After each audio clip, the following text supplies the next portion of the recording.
അനീഷ് ഇപ്പൊ എവിടെയാണ്? Thiruvananthapuram SIT hospital. അനീഷിന്റെ ശരിക്കുള്ള അവസ്ഥ ഒന്ന് വിവരിക്കാവോ? അനീഷിന്റെ ഒരു വാർത്തയിൽ കേട്ടു, അനീഷ് ടാക്സി ഡ്രൈവറാണ്. തീർച്ചയായിട്ടും അനീഷിന് വണ്ടി ഓടിക്കാൻ പോകാൻ പറ്റുന്നില്ല. അനീഷിന് വീടിന് ലോണുണ്ട്, അനീഷിന് പിന്നെ വണ്ടിയുടെ ലോണുണ്ട്, അനീഷിന്റെ കുഞ്ഞുങ്ങൾ പഠിക്കുന്നുണ്ട്. അനീഷ് 5 മാസമായിട്ട് ഹോസ്പിറ്റലാണ്. അനീഷ് എന്താണ് ഇന്നത്തെ അനീഷിന്റെ അവസ്ഥ എന്താണ്? കാരണം ഇത് അറിയാൻ ഇവിടെ ജനങ്ങൾക്ക് ആഗ്രഹമുണ്ട്.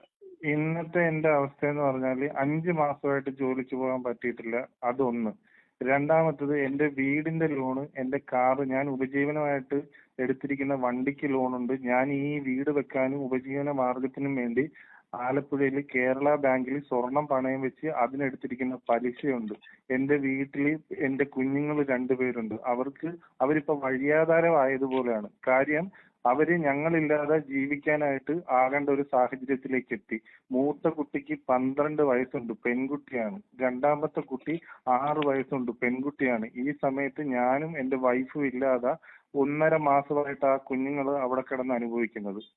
രണ്ടാമത്തത്, ആ കുഞ്ഞുങ്ങൾ അനുഭവിക്കുന്ന വേദന ഞങ്ങൾ ഇവിടെ അതിലുപരി ഇപ്പൊ ജനിച്ച കുഞ്ഞ് അനുഭവിക്കുന്നു. ആ കുഞ്ഞ് അനുഭവിക്കുന്ന വേദന എന്റെ വൈഫാണ് കാണുന്നത്, എന്റെ അമ്മയാണ് കാണുന്നത്. ഞാൻ ഈ ആശുപത്രിയിൽ കഴിഞ്ഞ മാസം 17-ാം തീയതി വന്നതാണ്. ആ 17-ാം തീയതി വന്നിട്ട് കുഞ്ഞിനെ ഞാൻ ഒരു പ്രാവശ്യമേ കണ്ടിട്ടുള്ളൂ. ഇവര് അനുഭവിക്കുന്ന മാനസിക ബുദ്ധിമുട്ട്, സാമ്പത്തിക ബുദ്ധിമുട്ട്, നിലവിൽ ഞങ്ങൾക്കുണ്ടായ മാനനഷ്ടം, ധനനഷ്ടം, ഞങ്ങളുടെ കുടുംബം ഏറ്റവും വലുതെന്ന് പറഞ്ഞാൽ എന്റെ ചെറിയ കുടുംബം തകർത്ത് കളഞ്ഞു 4 ഡോക്ടർമാര്.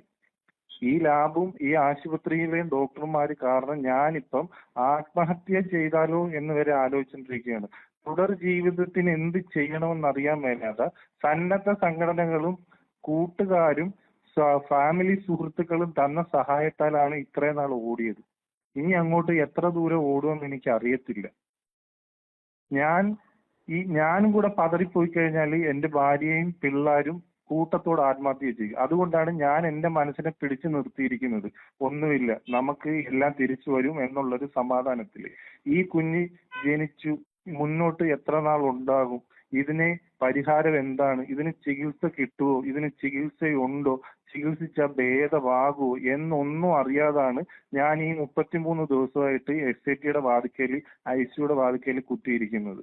എന്റെ വൈഫ് ICUക്കകത്ത്, എന്റെ അമ്മ ICUക്കകത്ത്. അമ്മയ്ക്ക് 50 വയസ്സടുത്തോളം ഉണ്ട്. ഈ 50 വയസ്സുള്ള അമ്മയും എന്റെ വൈഫും ഈ തണുപ്പത്ത് ICUയിൽ കുത്തിയിരുന്ന് ആ കുഞ്ഞിന്റെ വിഷമങ്ങൾ കാണുന്നത്. ആ കുഞ്ഞിനൊന്നും കരയാൻ പറ്റുന്നില്ല, സ്വന്തമായിട്ട് പാല് കുടിക്കാൻ പറ്റുന്നില്ല. ഇത്രയും ക്രൂരത കാണിച്ച ഡോക്ടർമാർക്കെതിരെ എന്തുകൊണ്ട് നടപടി എടുക്കുന്നില്ല? ഞങ്ങളുടെ മരണമാണോ ഇവരെല്ലാം ഇനി ആഗ്രഹിക്കുന്നത്? എന്താണ് ഞങ്ങൾ ചെയ്യേണ്ടത്? അനീഷിന്റെ ഈ ചോദ്യങ്ങൾക്ക് ഉത്തരം പറയേണ്ടത് നമ്മുടെ ജനങ്ങളാണ്, പൊതുസമൂഹമാണ്. ഇത് കേട്ടിട്ട് പൊതുസമൂഹമാണ് ഉത്തരം പറയേണ്ടത്. കാരണം ഇതിനകത്ത് സമൂഹമാണ് ഇതിന് ഉത്തരവാദി. കാരണം സമൂഹത്തിന്റെ തലയിലേക്ക് നമ്മൾ വെച്ച് കെട്ടുകയല്ല. കാരണം ഈ അനീതിക്കെതിരെ ചോദ്യം ചെയ്യാനായിട്ട് ഒരുപാട് ശബ്ദങ്ങൾ ഉയർന്നു വരേണ്ടതുണ്ട്. പക്ഷെ അത് ഉയർന്നു വരുമെന്നുള്ളതിന്റെ തെളിവാണ് ഇന്നലെ ആലപ്പുഴയിൽ കണ്ടത്. അനീഷിന് വേണ്ടി കുറെ അധികം ആളുകൾ മുദ്രാവാക്യം വിളിച്ച് വന്ന് അവര് അനീഷിന് വേണ്ടി ഐക്യദാർഢ്യം പ്രഖ്യാപിക്കുന്ന ഒരു കാഴ്ച നമ്മൾ കണ്ടിരുന്നു.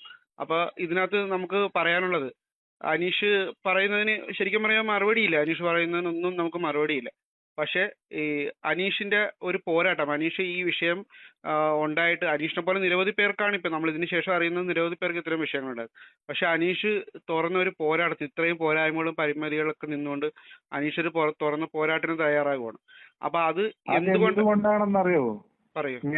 എനിക്ക് എന്തെങ്കിലും സംഭവിച്ചു പോയാൽ, ഇപ്പം എന്റെ ജീവിതത്തിൽ എനിക്ക് എന്തെങ്കിലും സംഭവിച്ചു പോയാൽ എന്റെ ഭാര്യയും 2 പിള്ളേരും ഈ വയ്യാത്ത കുഞ്ഞുമായിട്ട് അവര് ആത്മഹത്യ ചെയ്യേണ്ടി വരും. അത് ചെയ്യാതിരിക്കാൻ വേണ്ടിയാണ് ഞാൻ ഈ പോരാടുന്നത്.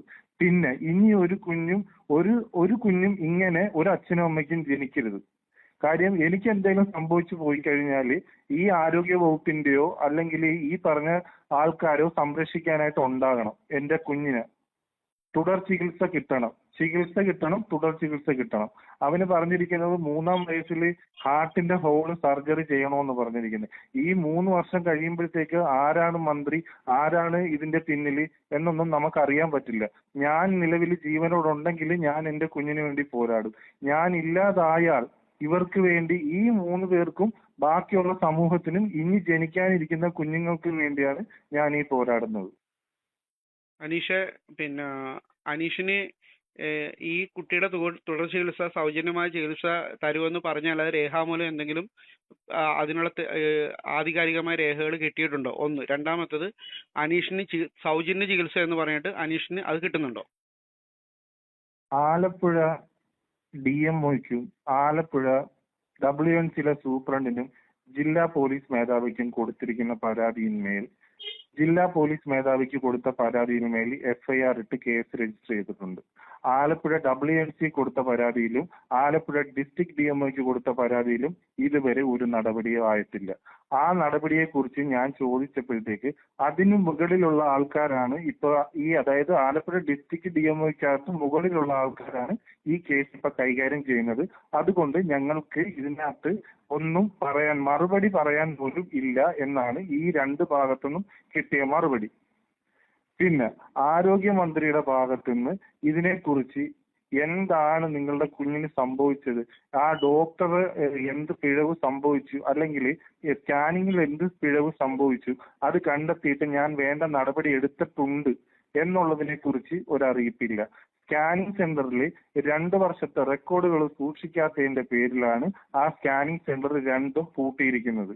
2 വർഷത്തെ റെക്കോർഡുകൾ സൂക്ഷിച്ചിരുന്നെങ്കിൽ ആലപ്പുഴ WNCയിലെ ഗർഭിണികളായിട്ട് വന്ന ആൾക്കാരുടെ സ്കാനിങ്ങിന്റെ റിപ്പോർട്ടുകളും മറ്റ് ഡീറ്റെയിൽസുകളും സമൂഹ മാധ്യമങ്ങളും ജനങ്ങളും അറിയും. അതുകൊണ്ട് മാത്രമാണ് അവർ 2 വർഷത്തെ റെക്കോർഡുകൾ മാറ്റിക്കൊണ്ട് ആ ലാബിനെതിരെ ഇങ്ങനൊരു നടപടിയെടുത്തത്. ഇതിന് സർക്കാരോ അല്ലെങ്കിൽ ആരോഗ്യ വകുപ്പോ കൂട്ടി നിൽക്കുന്നുണ്ടോ ഇല്ലയോ എന്ന് എനിക്കറിയില്ല.